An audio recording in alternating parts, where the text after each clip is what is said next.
मेरे बेटे एक दिन वापस जरूर आएंगे। वो एक दिन जरूर आएंगे और इन जालिमों से अपना बदला जरूर पूरा करेंगे। वो एक दिन जरूर आएंगे। शेर महाराज, आप ठीक तो है ना? आपके बेटे अब इस दुनिया में नहीं रहे। आप समझते क्यों नहीं? नहीं गाय बहन, मेरा दिल कहता है वो एक दिन जरूर आएंगे और वो दिन उन जालिमों की जिंदगी का आखिरी दिन होगा।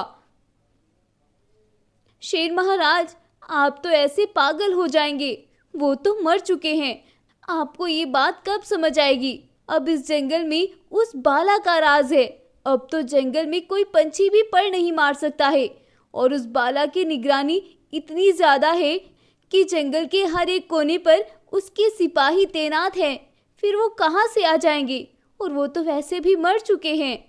जब मेरे बेटे आएंगे तो किसी को कानो कान भी खबर नहीं होगी।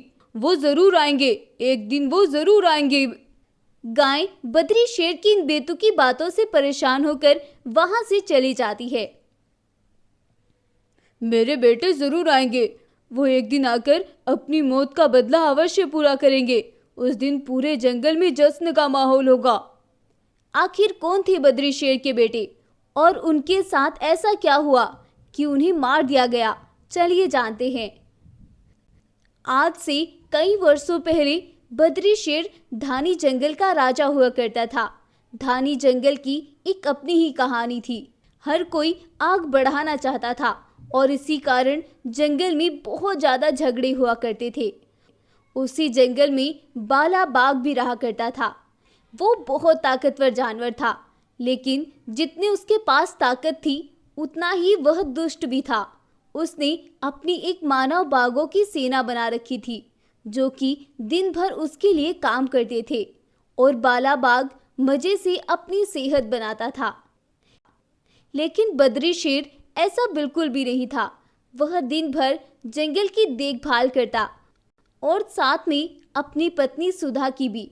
सुधा जल्द ही माँ बनने वाली थी, इसीलिए अब बद्री शेर और कुछ ज़्यादा ही उसकी फिक्र किया करता था। दिन बीतते हैं और एक दिन शेरनी दो नन्हे बेटों को जन्म देती है। बद्री शेर अपने बेटों को देखकर बहुत खुश होता है। उसकी खुशी के ठिकाने नहीं थे और वह इस खुशी के मौके पर जंगल के अन्य जानवरों को दावत पर बुलाता है। सभी जानवर दावत का खूब आनंद लेते हैं और एक एक करके वहां से वापस चले जाते हैं। लेकिन बाला बाघ जब बद्री के बेटों को देखता है तो उसके मन में नफरत पनप जाती है और वह सोचता है, मुझे कुछ करना होगा, वरना इसके मरने के बाद इसके बेटे इस जंगल की राजगद्दी को संभालेंगे। फिर मेरे पास क्या ही बचेगा। मेरा सपना तो सपना ही रह जाएगा। मुझे कुछ करना होगा। क्या करूं मैं? सोचो बाला, कुछ सोचो। हाँ, ये सही रहेगा। ऐसा सोचकर बाला बाघ बिना किसी से कुछ बोले वहां से चल देता है और सीधा अपनी गुफा में वापस आता है और आकर बोलता है, सुनो सभी, हमें जल्द ही कुछ करना होगा। बगदीरा शेर के यहाँ दो बेटों का जन्म हुआ है। अब हमारा दूर दूर तक इस राजगद्दी के लिए कोई चांस नहीं बचा। इसीलिए मैंने एक प्लान बनाया है। अब बाला अपने सभी सिपाहियों को वो प्लान समझाता है और अगली सुबह होने से पहले पहले बद्री शेर के दोनों बेटे ना जाने कहाँ गायब हो जाते हैं। बद्री शेर जब सुबह सुबह उठता है तो वह अपने बेटों को गुफा में ना पाकर बहुत परेशान हो जाता है और शेरनी बोलती है, शेर महाराज, अब भोला और सोनू आखिर कहाँ जा सकते हैं? वो तो अभी इतने छोटे हैं, उन्हें तो इतनी समझ भी नहीं है। मैं भी यही सोच रहा हूँ शेरनी, और मेरा मन परेशान भी है कि कहीं उन्हें कोई उठाकर तो नहीं ले गया। शुभ शुभ बोलिए महाराज, ऐसा कौन करेगा भला? हमारे बच्चों से किसी को क्या दुश्मनी होगी? वो दोनों ऐसे बातें कर ही रहे थे कि तभी बाला बाघ कुछ खिलौने लेकर बद्री के पास आता है। अरे तुम दोनों इतने परेशान क्यों हो? मुझे तो तुम्हारे बेटों को देखकर इतनी खुशी हुई कि मेरा मन चाह रहा है मैं तुम्हारे पास ही ठहर जाऊं और उन्हें खूब खिलाऊं। इसीलिए देखो, मैं उनके लिए कुछ खिलौने भी लेकर आया हूँ। अब बाला भाई, हमारे बच्चे ना जाने कहाँ चले गए। अभी हमें उन्हें ढूंढना होगा। अब बाला और बद्री दोनों उन्हें ढूंढने के लिए जंगल में निकलते हैं और उन दोनों बच्चों को जंगल में तलाश करने लगते हैं। लेकिन शाम हो जाती है और उन्हें बच्चों का कुछ भी पता नहीं चल पाता है। शाम होने पर जब बद्री और बाला वापस आते हैं तो शेरनी भी वहां से गायब थी। आधी रात हो चली थी, लेकिन अब तक उन तीनों में से कोई भी वापस नहीं लौटा था। अब शेरनी कहाँ चली गई? ये सब क्या हो रहा है मेरे साथ? मैं क्या करूं? कई दिन ऐसे ही बीत जाते हैं, लेकिन उनमें से कोई भी वापस नहीं लौटता है और शेर उन्हें ढूंढने के लिए आसपास के जंगल भी छान मारता है, पर उसे कोई भी फायदा नहीं मिल पाता है। अब शेर बहुत परेशान था। एक दिन बाला बाघ अपने सिपाहियों के साथ बद्री शेर की गुफा पर पहुंचता है। बद्री शेर बहुत टूट चुका था और बीमार भी काफी था। इसी मौके का फायदा उठाकर बाला बाघ बद्री को बहुत मरवाता है और उसे अधमरा कर देता है। अरे बाला, तुम ये सब क्या कर रहे हो? मुझे छोड़ दो। अब इस जंगल पर मैं राज करूंगा। मैं देखा मेरा कमाल। अब तुम हमेशा ऐसे ही भटकते रहना। बाला बाघ बद्री से ये सब बोलकर जंगल में ऐलान करता है। सुनो सुनो सुनो जंगल वासियों, आज से ये जंगल मेरा है और इस जंगल में मेरी हुकूमत चलेगी। अगर किसी को कोई दिक्कत है वो मुझसे आकर मिल सकता है। मेरे इस फैसले से किसी को ऐतराज नहीं होना चाहिए, वरना उसके लिए कुछ भी अच्छा नहीं होगा। बाला की बात सुनकर सभी जानवर टेंशन में आ जाते हैं और वह ना चाहते हुए भी उसके हुक्म को खुशी खुशी स्वीकार करते हैं। एक गाय ये पैगाम सुनाने बद्री शेर के पास आती है और बद्री शेर को खून से लथपथ देखकर बहुत परेशान हो जाती है। महाराज, ये सब क्या हो गया? किसने किया ये सब? उस बाला ने मुझे कहीं का नहीं छोड़ा। उसने मेरे बेटों को भी मार दिया और मेरी पत्नी को भी। लेकिन आज नहीं तो कल मेरे बेटे जरूर आएंगे और इससे बदला जरूर पूरा होगा। ऐसे ही सालों बीत गए और बद्री शेर का यकीन और भी पुख्ता होने लगा। मेरे बेटे जरूर आएंगे, मेरे बेटे जरूर आएंगे। अब तो बद्री शेर चल भी नहीं पाता था। उधर बाला जंगल पर अपनी हुकूमत कर रहा था और बहुत खुश भी था। लेकिन बाला बाघ हर रात छुपते छुपाते एक कुएं में पानी के नीचे ना जाने क्या करता था। जंगल के बहुत से जानवर ये सब जानते थे, लेकिन आज तक किसी की हिम्मत नहीं हो पाई थी। लेकिन आज जब वह अपनी गुफा से रात के अंधेरे में निकलता है तो एक गाय उसे देख लेती है। अरे, ये कहाँ जा रहा है? ये हर रोज नदी की ओर क्या करने जाता है? मुझे पता करना होगा। और अब गाय उसके पीछे पीछे निकल जाती है। बाला बाघ कुछ देर पानी में रहने के बाद वापस आता है और वहां से चला जाता है। ये तो पानी के अंदर गया था। ऐसा क्या है इस पानी में? चलो मैं भी चलकर देखती हूँ। अब गाय भी उस पानी के अंदर जाती है और वहां जाकर उसे जो मिलता है उसे देखकर गाय के होश उड़ जाते हैं। बाला बाघ ने नदी के पानी के अंदर एक गुफा बना रखी थी, जिसके अंदर उसने बद्री शेर के बेटों और उसकी पत्नी को कैद किया हुआ था। गाय जल्दी से उन्हें पानी से बाहर निकालती है और बोलती है, शेरनी, ये सब क्या था? अभी कुछ मत पूछो बहन, हमें अभी बद्री शेर से मिलना है। अब गाय अपने बेटों को लेकर बद्री शेर के पास पहुंचती है। बद्री शेर जब उन्हें देखता है तो खुश होता है। मुझे पता था एक दिन तुम जरूर आओगे और शायद मैं इतने दिनों से इसीलिए जिंदा था। तुम कहाँ चले गए थे और मेरे बेटे कितने बड़े हो गए? अब शेरनी बद्री शेर को सारी बात बताती है। उस दिन जब हमारे बेटे गायब हुए थे तो उस बाला ने ही हमारे बेटों को चुराया था और वो हमारे सामने इतना मासूम बन रहा था। और जब तुम वहां से चले गए उसने अपने सिपाहियों को भेजकर मुझे भी उठवा लिया था। उस दिन से उसने एक एक करके मुझसे जंगल के सारे राज पूछ लिए, लेकिन आज तक जिसके लिए उसने हमें जिंदा रखा वो था महामुकुट। वो हर रोज हमसे उसका पता पूछता था, लेकिन मैंने आज तक उसे कोई सुराग नहीं बताया, वरना वो तो हमें कब का मार चुका होता। क्या उसकी इतनी हिम्मत? पिताजी, आप परेशान ना हो, उससे एक एक जुल्म का बदला लिया जाएगा। सुबह होती है और शेरनी और उसके बेटे अपने पिता को लेकर बाला की गुफा पर पहुंचते हैं। और तुम यहाँ कैसे? रात तक तो तुम सही सलामत थे, फिर तुम मेरे सामने कैसे? इतने परेशान ना हो जालिम बाग, अब तुम्हारा वक्त आ चुका है। ये सब बोलकर वो दोनों भाई बाला पर हमला कर देते हैं। वो दोनों भाई बहुत ताकतवर थे और उसे खींचते हुए जंगल में लेकर आते हैं और उसे बहुत बेरहमी से मारते हैं। हमारे साथ भी इसने यही सब किया था और आज इसे ये सब मिलना ही था। हम ना कर पाते तो ये सब कोई और करता। ये सब देखकर जंगल के जानवरों की भीड़ वहां इकट्ठी होती है और उस जालिम के मरने पर सब बहुत खुश होते हैं और जंगल में एक जश्न का माहौल होता है। अब बद्री शेर उन्हें लेकर अपनी गुफा में वापस आता है और अपने बेटों को राज मुकुट सौंपता है, जिसके लिए बाला बाघ ने उन्हें आज तक जिंदा रखा था। और अब जंगल की राज गद्दी भी बद्री शेर के बेटों को ही मिल जाती है। अब जंगल फिर से खुशहाल हो जाता है और सभी खुशी खुशी रहने लगते हैं। तो गाइस, आपको ये कहानी कैसी लगी हमें कमेंट करके ज़रूर बताएं। और अगर आपको यह स्टोरी पसंद आई है तो प्लीज़ इस वीडियो को लाइक करें, शेयर करें और हमारे चैनल को सब्सक्राइब भी ज़रूर कर लें। Thank you.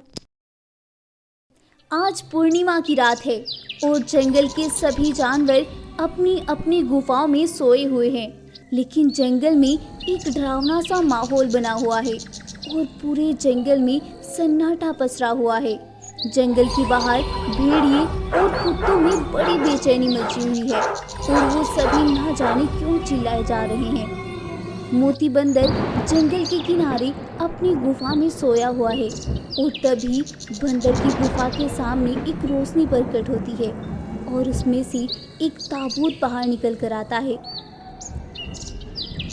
कुछ देर के बाद उस ताबूत के अंदर से धुआं निकलने लगता है और वह खुलने लगता है और उसके अंदर से एक आत्मा निकलती है और वह आत्मा देखते ही देखते बंदर के शरीर के अंदर समा जाती है।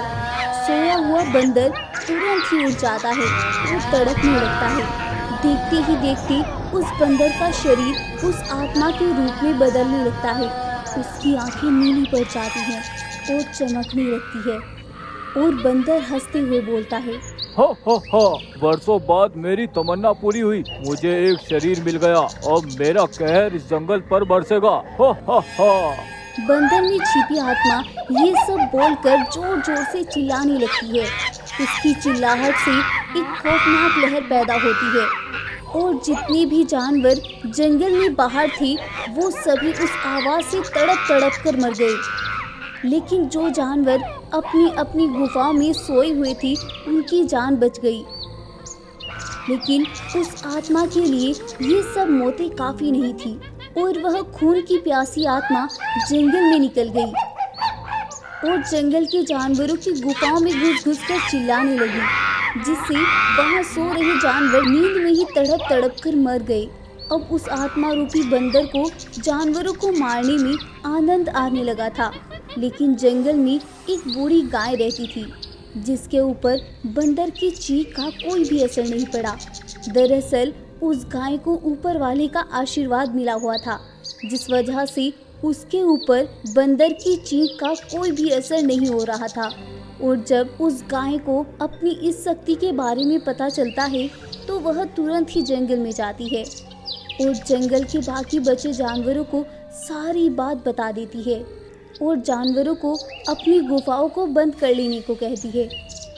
अब सभी बचे हुए जानवर अपनी अपनी गुफाओं के आगे बड़े पत्थर लगाकर उन्हें बंद कर लेते हैं और वह गाय उस बंदर के पास चली जाती है और बोलती है, ओए दुष्ट आत्मा, चली जा हमारे जंगल से, नहीं तो तेरा अंजाम बहुत बुरा होगा। हो। अरे मूर्ख गाय, तुझे कुछ नहीं पता, लेकिन तू चिंता मत कर, जल्दी ही तुझे सब पता चल जाएगा जब जंगल के सारे जानवर मेरे हाथों मर जाएंगे। ये कहकर बंदर चिल्लाता है, लेकिन गाय टस से मस भी नहीं होती है। ये देखकर बंदर आश्चर्य से बोलता है, अरे अरे, ये कैसे हो सकता है? तुम अब तक जिंदा कैसे? अरे जालिम आत्मा, मूर्ख तो तुम हो। मुझ पर ऊपर वाले का आशीर्वाद है, इस वजह से मुझ पर तेरी चीख का कोई असर नहीं होगा। ये सुनकर बंदर जंगल में वापस भाग जाता है, लेकिन तभी गाय के मन में एक विचार आता है और वह तुरंत ही उस ताबूत की ओर दौड़ पड़ती है और उस ताबूत को ले जाकर एक गुफा में छुपा देती है। अब कुछ ही देर में सुबह होने वाली थी और वह आत्मा रूपी बंदर अगली पूर्णिमा तक के लिए ताबूत में जाने ही वाला था, लेकिन वह देखता है कि उसका ताबूत वहां से गायब है और वह उस ताबूत को ढूंढने के लिए चारों तरफ भागता फिरता है, लेकिन उसे वह ताबूत कहीं भी नजर नहीं आता। और जैसे ही सूरज निकलता है, उस आत्मा रूपी बंदर की तड़प और बढ़ जाती है और देखते ही देखते वह खुद ब खुद जलने लगता है और जलकर उस आत्मा का पतन हो जाता है और वह बंदर फिर से पहले जैसा बन जाता है। अब सभी जानवर अपनी अपनी गुफाओं से बाहर आ जाते हैं और वह जुल्म की रात भी ढल जाती है और जंगल के बचे सभी जानवर इस जीत का जश्न मनाते हैं और खुशी खुशी जंगल में रहने लगते हैं। दोस्तों, इस कहानी से हमने सीखा कि बुराई चाहे कितनी ही ताकतवर क्यों ना हो, लेकिन अच्छाई के आगे बुराई का कोई वजूद नहीं होता है। इसलिए हमें हमेशा अच्छाई के रास्ते पर ही चलना चाहिए। अगर आपको ये कहानी पसंद आई हो तो चैनल को सब्सक्राइब करना ना भूलें और इसी प्रकार की और कहानियाँ पाने के लिए एक अच्छा सा कमेंट जरूर करें। धन्यवाद। मुझे छोड़ दो, मुझे जाने दो। मेरे बच्चे मेरा इंतजार कर रहे होंगे, मुझे जाने दो। छोड़ देंगे, लेकिन तुम अच्छे से जानती हो कि हमने तुम्हें क्यों कैद किया है। तुम हमें शेरा को दे दो और हमसे आज़ादी ले लो। नहीं, तुम उसे भी अपने ही जैसा बना दोगे। मैं अपनी जीती जिंदगी अपने बेटों को तुम्हारे हवाले नहीं करूंगी। मेरा शेरा मेरा गुरूर है, वो तुम्हें कभी नहीं मिल सकता। तो तुम्हारा गुरूर ही तो तोड़ना है। मुझे शेरा चाहिए। मेरा गुरूर तुम आज तक नहीं तोड़ पाए, फिर अब तो क्या ही तोड़ोगे। मैं तुम जैसे आवारा से नहीं डरती। कर लो तुम्हें जो भी करना है, लेकिन मैं अपना बेटा तुम्हें नहीं दूंगी। शायद तुम भूल रही हो मैं तुम्हारे साथ क्या कर सकता हूँ। वो मेरा भी बेटा है, तुम अकेली उसकी मालिक नहीं हो। और जब क्या था, जब तुम हमें छोड़कर आ गई थी, अब बेटे वाले बनते हो। जब मैंने अपने बेटों को कैसे कैसे करके पाला, तुम कुछ नहीं जानते हो और आज तुम्हें बेटा चाहिए। इधर शेरनी बगदीरा से बहस करने में लगी थी और उधर शेरनी के दोनों बेटे अपनी माँ की वजह से बहुत परेशान थे। शेरा भाई, माँ कल से गायब है, वो अब तक क्यों नहीं लौटी? पता नहीं यार, ये तो मुझे भी नहीं समझ आ रहा है। तुम ठहरो, मैं अभी जाकर जंगल में पता करके आता हूँ। अब शेरा अपनी माँ को तलाश करने जंगल में जाता है और वह अपनी माँ के बारे में जंगल में पूछताछ करता है। तभी एक गाय उसके पास भागते भागते आती है और वह बोलती है, शेरा बेटा, अपनी माँ को बचा लो, वो बगदीरा वरना उसे मार डालेगा। कौन बगदीरा? और उसने मेरी माँ को क्यों कैद किया है?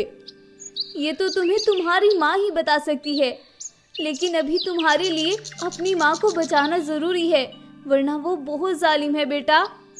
लेकिन गाय आंटी, वो बगदीरा है कौन और वो कहाँ पर रहता है? मुझे उसके ठिकाने का पता बताओ। वो यमुना नदी के उस पार जो जंगल का आधा हिस्सा है, ठीक वही उसने रानी शेरनी को कैद किया हुआ है। जाओ जल्दी और अपनी माँ को बचा लो। अब शेरा जल्दी से उस नदी की ओर दौड़ता है और कुछ देर बाद वो वहां पहुंच भी जाता है, लेकिन तब तक बगदीरा उसकी माँ को मार मार कर जख्मी कर चुका था। अब शेरनी बिल्कुल खून से लथपथ हो चुकी थी। रुक जाओ बगदीरा, अब अगर तुमने एक कदम भी आगे बढ़ाया तो मैं तुम्हारे इस पूरे इलाके को शमशान में बदल दूंगा।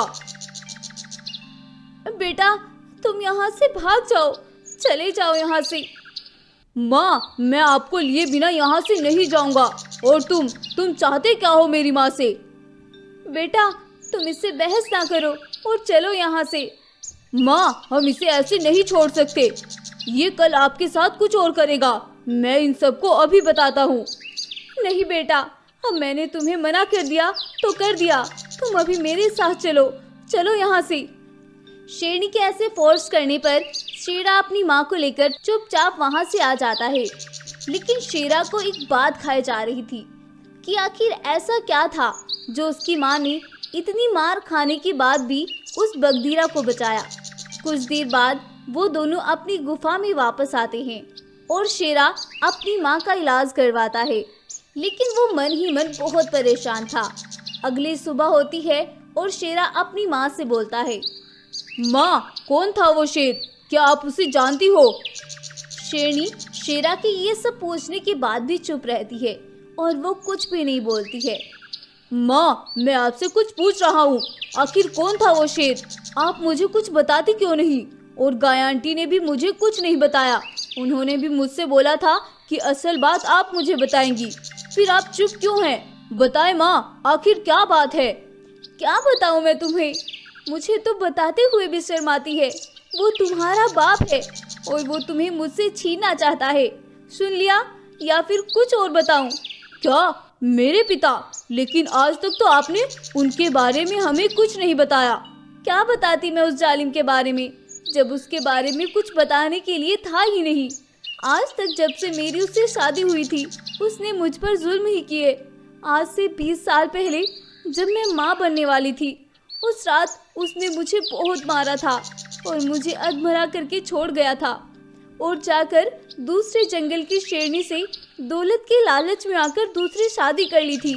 उसी रात मैंने तुम दोनों को जन्म दिया था। वो तो मेरी और तुम्हारी जिंदगी थी जो हम बच गए, वरना उस रात कुछ भी हो सकता था। मैं बहुत ज़्यादा जख्मी हो गई थी, लेकिन उसने पलटकर कभी मेरी और तुम्हारी तरफ नहीं देखा था।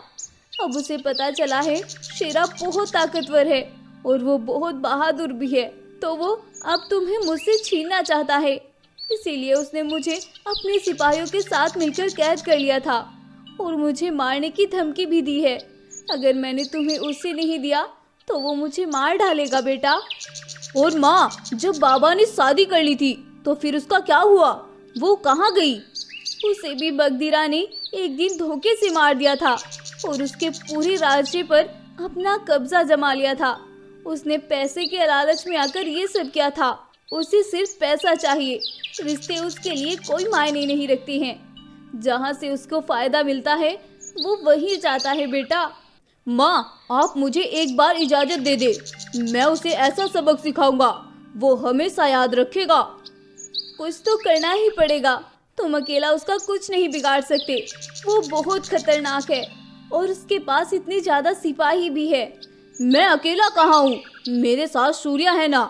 हम दोनों भाई मिलकर अब उसे उसी की तरह हराएंगे। बस इस सब में आपको हमारा साथ देना होगा माँ। अब वो दोनों भाई मिलकर बगदीरा के पास जाते हैं और वहां जाकर शेरा बोलता है, पिताजी, आपने बोला था कि मैं आपके पास आ जाऊं। देखिए, आज हम दोनों भाई आपके पास आ गए। हम अपनी माँ को छोड़ आए हैं पिताजी। तुमने बहुत अच्छा किया। वो तो तुम्हारे काबिल थी ही नहीं। आज से तुम मेरे साथ रहोगे और मेरे वारिस बनोगे। देखा शेरनी, तुमने चाहे तुमने कितनी भी मेहनत कर ली इन्हें पालने के लिए, लेकिन जब इन्हें पता चला कि इनके पिता के पास इतनी दौलत है तो ये तुम्हें छोड़कर मेरे पास ही आ गए। हा हा हा हा हा।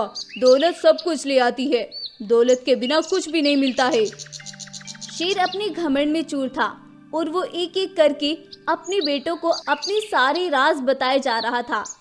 एक दिन सुबह सुबह बगदीरा अपने बेटे से बोलता है, बेटा, मैं चाहता हूँ कि तुम काली पहाड़ी के पीछे वाली गुफा से कुछ पैसे लेकर आओ। मुझे कुछ जरूरी काम है। ऐसा बोलकर बगदीरा अपने बेटे शेरा को चाबी देता है और शेरा और सूर्या दोनों भाई उस चाबी को लेकर पहाड़ी की ओर निकलते हैं और वहां पहुंचकर वो दोनों भाई मिलकर उसके सारे खजाने में आग लगा देते हैं और वापस भागते हुए बगदीरा के पास आते हैं पिताजी पिताजी, ना जाने किसने खजाने की गुफा में आग लगा दी है और वहाँ सारा खजाना जलकर राख हो गया है पिताजी। क्या? ये तुम क्या बोल रहे हो? जब तक बगदीरा भागती हुई वहां पहुंचता है, वहां पर सारा खजाना जलकर राख बन चुका होता है। शेर अब बहुत परेशान हो जाता है और वह अपने बेटों से बोलता है, बेटा, मेरी आधी से ज्यादा कमाई हुई दौलत जलकर राख हो गई, अब मैं क्या करूं? अब बगदीरा बहुत परेशान होकर गुफा में पहुंचता है और अपने खजाने के जल जाने की वजह से बीमार पड़ जाता है। पिताजी, आप परेशान क्यों होते हैं? एक खजाना ही तो था, वो तो हम कभी भी कमा सकते हैं, लेकिन आपकी जिंदगी हमें उससे ज्यादा प्यारी है, आप जाने दो। दिन बीतने के साथ अब बगदीरा अपना गम भी भूलता जाता है और एक रात वह बोलता है, बेटा, सुबह ये खजाना जाकर टब्बर वाली गुफा में रखाना। मुझे अब तुम दोनों पर ही विश्वास है और अब किसी पर भी मेरा विश्वास नहीं रहा। शेर ये कहकर सो जाता है और वह दोनों भाई टब्बर वाली गुफा को सुबह होने से पहले पहले खाली कर देते हैं और सारा खजाना वहां से दूसरी गुफा में रखकर वापस आते हैं। सुबह होने पर वो दोनों भाई जब वो खजाने से भरे बक्से लेकर चलते हैं तो बगदीरा शेर बोलता है, रुको बेटा, मैं भी तुम्हारे साथ चलता हूँ, ना जाने रास्ते में क्या हो जाए, तुम अकेले कुछ नहीं कर पाओगे। अब बगदीरा भी अपने बेटों के साथ जाता है, लेकिन वो खजाना तो उन्होंने रात को ही वहां से गायब कर दिया था। जैसे ही बगदीरा गुफा को खोलता है, वो गुफा को बिल्कुल खाली पाता है। ये क्या हुआ? ये खजाना, ये सब कहाँ गया? मैं तो बर्बाद हो गया, मैं तो लुट गया, अब तो मेरे पास कुछ भी नहीं बचा। क्या करूं मैं, कहाँ जाऊं? पिताजी, आप फिक्र ना करें, हम हैं ना आपके साथ, हम आपको इससे भी ज्यादा खजाना कमा कर देंगे, बस आप परेशान ना हो। मैं कैसे परेशान ना हूँ? मैंने इस खजाने के लिए अपने रिश्ते कुर्बान कर दिए और आज मैं बिल्कुल खाली हाथ खड़ा हूँ।